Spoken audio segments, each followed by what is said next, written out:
একটা ছোট্ট গ্রাম। সেই গ্রামে ছিল এক মোটা সাদা কালো দাগওয়ালা গরু, নাম ছিল ছায়া।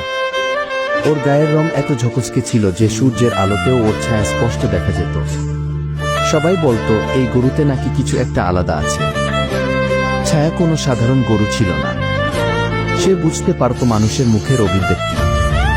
গ্রামের ছোট ছেলে মেয়েরা কাঁদলে ছায়া গিয়ে নিজের বড় শরীরটা দিয়ে তাদের ছায়া দিত, মাথায় মুখ ঘষে সান্ত্বনা দিত।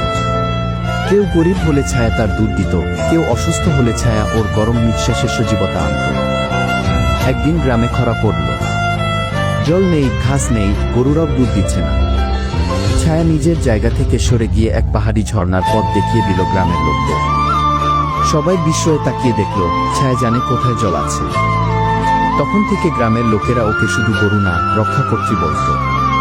ছায়ার ছায়া যেন আশীর্বাদ হয়ে গ্রামের উপর ছায়া ফেলে থাকত। শেষ বয়সে ছায়া নিঃশব্দে চলে গেল, কিন্তু এখনো গ্রামের বাচ্চারা খেলতে খেলতে বলে, চলো ছায়ার ছায়ায় বসি।